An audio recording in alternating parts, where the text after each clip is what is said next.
97 সংখ্যক বৰপেটা ৰোডৰ সাৰ্বজনীন ৰাস মহোৎসৱৰ শুভাৰম্ভণি 18 দিনীয়াকৈ আয়োজিত কৰা 97 সংখ্যক বৰপেটা ৰোডৰ ৰাস মহোৎসৱৰ আনুষ্ঠানিকভাৱে শুভ উদ্বোধন কৰে মন্ত্ৰী ৰঞ্জিত কুমাৰ দাসে। মন্ত্ৰী ৰঞ্জিত কুমাৰ দাসে ৰাসৰ মুখ্যদ্বাৰ ফিটাকাটি উন্মোচন কৰে 97 সংখ্যক বৰপেটা ৰোডৰ সাৰ্বজনীন ৰাস মহোৎসৱৰ।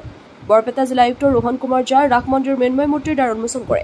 দ্বাৰ উন্মোচন কৰি সেৱালয় মন্ত্ৰী ৰঞ্জিত কুমাৰ দাস আৰু বৰপেটা জিলা আয়ুক্ত ৰোহন কুমাৰ ঝা।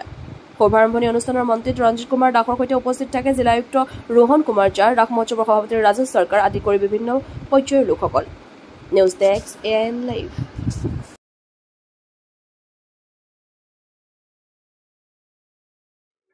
আৰু মোৰে পৰম সৌভাগ্য আজি মই ৰাস মহোৎসৱ আনুষ্ঠানিকভাৱে উদ্বোধন কৰিছোঁ।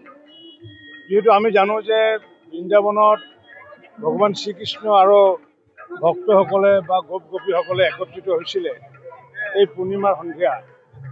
আৰু এই পূৰ্ণিমাৰ সন্ধিয়া ভগৱান শ্ৰীকৃষ্ণক সাক্ষাৎ কৰাৰ কাৰণে গোপসকলে গোপীসকলে বৃন্দাবনত লগ লাগিছিলে।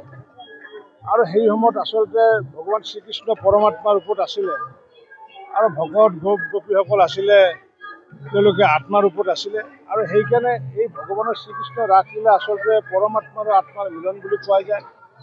আৰু পূৰ্ণিমাৰ সন্ধিয়া যিহেতু বৃন্দাবনত এই ৰাসক্ৰিয়া হৈছিলে, পৰৱৰ্তী সময়ত হাজাৰ হাজাৰ বছৰ পিছত কিন্তু আমি সকলোৱে বৃন্দাবনত যোৱাৰ যিহেতু সুযোগ নাপাওঁ, সেইকাৰণে অসমৰ বিভিন্ন প্ৰান্তত মানুহে বিভিন্ন ঠাইত বৃন্দাবন সদৃশ এক পৰিৱেশ সৃষ্টি কৰে। আৰু উজনি অসমতে হওক বা আউনীআটীতে হওক বা মাজুলীতে হওক বা যোৰহাটতে হওক বা হাউলি বৰপেটা ৰোডতে হওক বা পাঠশালা পাঠাচাৰকুচি বা নলবাৰীতে হওক ৰাস মহোৎসৱ পালন কৰা আৰু ৰাস মহোৎসৱৰ সময়ত একোখন বৃন্দাবনৰ সৃষ্টি কৰি এক বৃন্দাবনৰ পৰিৱেশ এক সৃষ্টি কৰা হয়। আৰু এই পৰিৱেশৰ লগত মানুহৰ মনত যাতে আধ্যাত্মিক পৰিৱেশ যাতে আনিব পাৰে তাৰ কাৰণে প্ৰক্ৰিয়া চলি আহিছে। আৰু সেইকাৰণে এই সময়তে আচলতে কৃষ্ণৰস বা ভক্তিৰস আমি পান কৰিব পাৰোঁ। আৰু কৃষ্ণৰস বা ভক্তিৰস পান কৰাৰ পিছত আমাৰ হৃদয়ত থকা মলিনতা নিশ্চিত ৰূপত দূৰ হয়।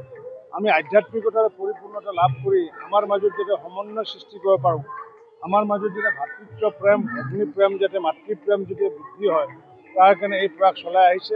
গতিকে এই প্ৰয়াসক আজি বৰপেটা ৰোডৰ 97 ৰাস মহোৎসৱ উদযাপন সমিতিৰ সন্মানীয় সভাপতি ৰাজেশ চৰকাৰ ডাঙৰীয়া, আমাৰ ৰাস মন্দিৰ পৰিচালনা সমিতিৰ সন্মানীয় সভাপতি মন্ত্ৰী অজয় ডাঙৰীয়াৰ লগতে মই সকলো কাৰ্যকৰ্তাসকলক আন্তৰিক ধন্যবাদ জনাইছোঁ।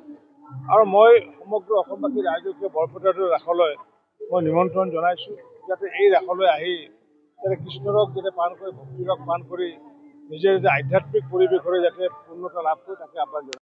দ্ৰুত ইণ্টাৰনেট দ্ৰুত সংযোগ এতিয়া এমনেট ফাইবাৰ ফাষ্টৰ সৈতে।